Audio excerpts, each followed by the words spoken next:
For in reality, the only way to make something stronger is to let it evolve on its own. Such are the rules of nature and survival of the fittest. Therefore, this God, its archetype, provides the best tools for these conditions. Our divine knowledge was repressed and all public literature was burned. And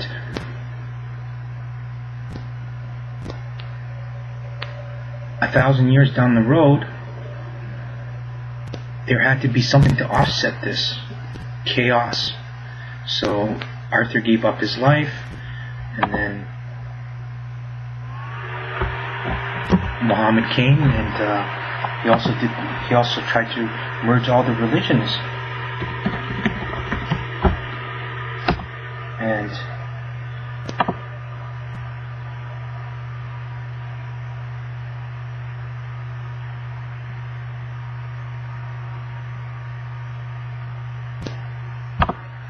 well, not 1,000 years. I'm sorry. I'm getting confused between King Arthur and Muhammad. But Muhammad came shortly after, and he had to offset what Yahweh had done, or what the forces of Yahweh are doing to offset them.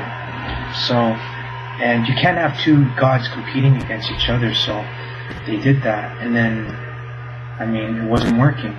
So, hopefully they're like, I hope, a few hundred years down the road, they're going to merge the religions, or they're going to come to the understanding that both avatars are from the same God. They didn't. So then King Arthur had to die to preserve love and sacrifice. And he did that by forgiving Lancelot, and in that way the earth found a way to recombinate that vibration into the earth, and it allowed us to survive. And then Bacon was born, and then natural order, the natural laws of the universe were implemented into the planet. 300 years down the road, we still haven't done it. So, I mean, avatars and messengers come and go, prophets die, and, saints are say what they need to say, and people don't listen. And, it seems like it's all in vain, but now all that information is going to be non-repressed, and it will help you change your mind. In the second segment of my interview, there's going to be information that without a doubt will absolutely blow your mind away, will absolutely give you the proof. But I can't let you see that evidence until you have the foundations. If you don't go through all of these interviews, I can't show it to you, because I'm not anyone special, but it's this understanding, this gnosis of doing what's right and what's wrong. You can't go around and tell people things that you believe is right. Now, a lot of people might mock and ridicule me. I have no problems with that. I'm happy to be an individual. I'm happy to have my own opinion. I have freedom of speech, and I don't have any toward aggression towards anybody. I eat food from every country. It's because I respect the culture. But even before that, I learned in language, and I know how to say thank you in almost every language. I know how to say hi, and I know how to say sorry. So, it's more than respect. It's appreciation to communicate. So that's what I think is necessary. And a lot of people say, well, you come to my country and you like the food and this and that. And, a lot of people say that when you go on vacation to countries, but then you don't learn anything about their cultures, and they don't see a commonality between you and them, other than you just want to have fun, especially in countries that have low income. And, when you go there before, and all you gotta do is spend like a day on the internet and you just research it, and then they're like, wow, you know what, this guy actually cares, he knows what's going on, and he knows the issues, and he knows what the people are thinking. So he doesn't come here to spend money, but if you let him buy you a beer, he'll actually talk to you. and and ask, how can I educate myself to understand you and your ideas and what is culture and how I can enrich my own life by learning your culture. And that's what I believe every person on this planet needs to do. They need to appreciate each other, not by respecting each other, but by learning each other's culture. That's what makes us unique as a race, a civilization. And in that way we embrace each other, and then we could say, hey, look, I might be black and you might be purple, but we know love. I might believe in that and you might just be in high school, but we know how to talk to children. These things, it doesn't take logic to understand. We just know what's right and what's wrong. And this is what we have to do. We can't go prying our noses into other countries' businesses and judge what their rules are.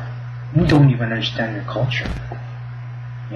You give the middle finger to one group and then you go to another country and you do another gesture, and it's a swear word in that country. Now you might think, hey, look, it's not my problem, but it is your problem.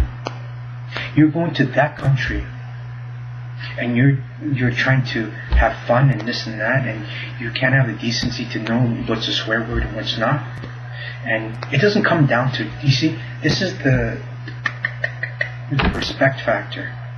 And what it is that you have to say, well, look, they have problems, they might have issues, people might be having a bad day, and we're all human. And because throughout all of this, I don't know what to call it, this craziness that is existence today, an existence where spirituality is supposed to be absolute, when there isn't no understanding, there's no empathy, there's no sympathy, there's no bridge that is love, that is God, and that is an explanation to all this craziness. And it's driving us all insane. It's making us kill each other from hatred, not from actually physical death, because we just don't care to learn, to understand each other, to bridge each other's indifferences instead of making it different. Isn't that a better world? Isn't that a better word? Isn't that a living example of an expression of bliss, of nirvana, a state which is heaven? And instead of bringing that state and accessing in moments of epiphany and understanding and in love, why can't we bring it here all the time and make heaven on earth instead of living it in moments in time? It's like we're not dying from hatred, but we're dying because we don't get enough love.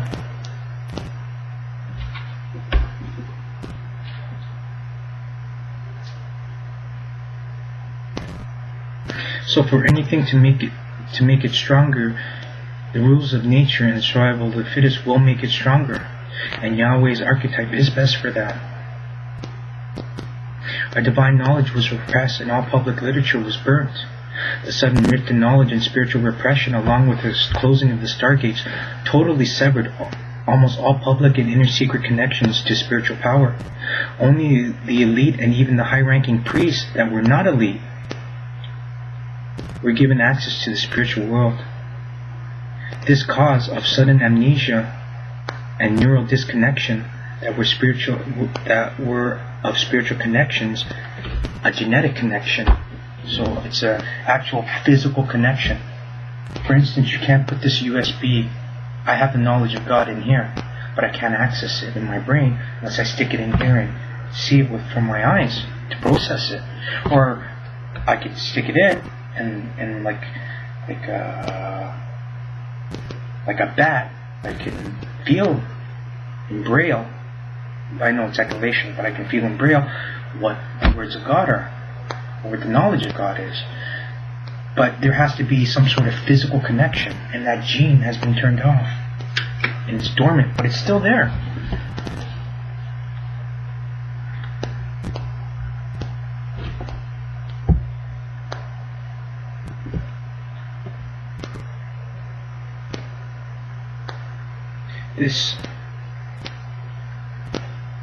So the spiritual connections could not be accessed beyond eureka moments, or what athletes call in the zone, and while on psychedelic drugs. Our penile, please read more on this, because there are reasons why people can't access it, and why in some cultures it's actually a connection to God, like in India and in Africa and in Jamaica, and I mean, even in South America. I mean, even in parts of Middle East, they'll tell you that too, but they won't tell us because we just don't understand. So, I mean,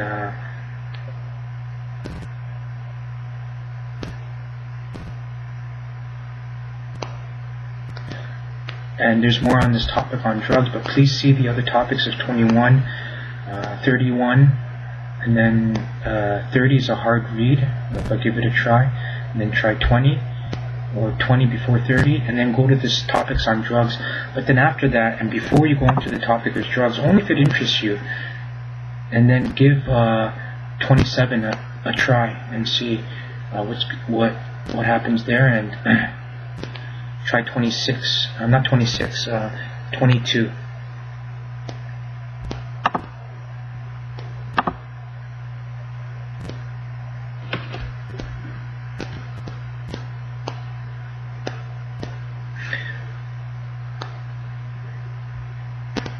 So our pineal glands do not have enough power to operate, as the spirit resides in the same dimension, but at a higher vibration, kind of like a veil, or that the spirit was overlapped onto the person, within the person, but in another vibrational state.